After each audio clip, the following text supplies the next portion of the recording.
Chapter 2. How Randal's father came home. Randal remembered his father's going to fight the English and how he came back again. It was a windy August evening when he went away. The rain had fallen since morning.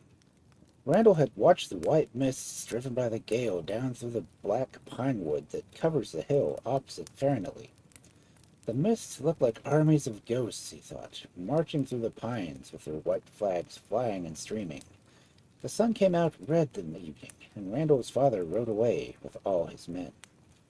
He had a helmet on his head, and a great axe hanging from his neck by a chain, and a spear on his hand. He was riding his big horse, Sir Hugh, and he caught Randal up in the saddle and kissed him many times before he clattered out of the courtyard. All the tenants and men about the farm rode with him, all with spears and a flag embroidered with a crest of gold. His mother watched them from the tower till they were out of sight.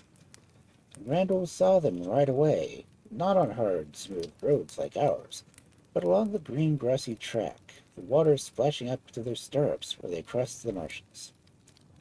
Then the sky turned as red as blood in the sunset, and the next day it grew brown like rust on a sword, and the Tweed below, when they rode the ford, was all red and gold and brown. Then time went on. That seemed a long time to Randal. Only the women were left in the house, and Randal played with the shepherd's children. They sailed boats in the mill pond, and they went down to the boat pool and watched to see the big copper-colored salmon splashing in the still river. One evening Randal looked up suddenly from his play. It was growing dark. He had been building a house with round stones and wet sand by the river. He looked up, and there was his own father. He was riding all alone, and his horse, Sir Hugh, was very lean and lame and scarred with the spurs. The spear in father's hand was broken, and he had no sword. And he looked neither right nor to the left. His eyes were wide open, but he seemed to see nothing. Randal cried out to him, "Father! Father!" But he never glanced at Randal. He did not look as if he had heard him, or knew he was there, and suddenly he seemed to go away. Randal did not know how or where. Randal was frightened. He ran into the house and went to his mother. "Oh, mother," he said, "I have seen father. He was riding all alone, and he would not look at me. Sir Hugh was lame." "Where is he gone?" said Lady Care in a strange voice. "He went away out of sight," said Randal. "I could not see where he went." Then his mother told him it could not be, that his father would not have come back alone. He would not leave his men behind him in the war. But Randal was so sure that she did not scold him. She knew he believed that he said. He saw that she was not happy. All that night, which was the 4th of September in the year of 1513, the day of Floddenfight, Randal's mother did not go to bed. She kept moving about the house.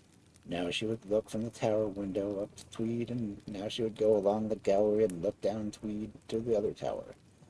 She had lights burning in all the windows. The next day she was never still. She climbed with 2 of her mates to the top of the hill above Yare, on the other side of the river, and she watched the roads down Edric and Yarrow. The next night she slept little and rose early. About noon, Randal saw 3 or 4 men riding wearily with tired horses. They could scarcely cross the ford of Tweed, the horses were so tired. The men were Simon Grieve, the butler, and some of the tenants. They looked very pale. Some of them had their heads tied up, and there was blood on their faces. Lady Care and Randal ran to meet them. Simon Grieve lighted from his horse and whispered to Randal's mother. Randal did not hear what he said, but his mother cried, "I knew it! I knew it!" And she turned white. "Where is he?" she said. Simon pointed across the hill. "There, bring me the coal," he said. Randal knew that meant dead body. He began to cry. "Where's my father?" he said. "Where's my father?"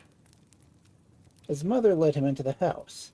She gave him to the old nurse who cried over him, and kissed him, and offered him cakes, and made him a whistle with a branch of plane tree.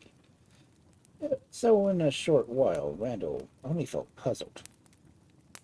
Then he forgot and began to play. He was a very little boy.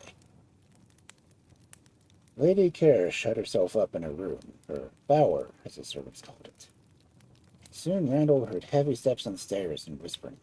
He wanted to run out, and his nurse caught hold of him and would not have let him go, but he slipped out of her hand and looked over the staircase. They were bringing up the body of a man stretched on a shield. It was Randal's father. He had been slain at Flodden, fighting for the king. An arrow had gone through his brain, and he had fallen beside James IV, with many another brave knight, all the best of Scotland, the flowers of the forest. What was it Randal saw when he thought he had met his father in the twilight 3 days before? He never knew. His mother said he must have dreamed it all. The old nurse used to gossip about it to the maids. "He's a unibarn, poor Randal. Wish he may have the been fey." She meant that Randal was a strange child, and that strange things would happen to him.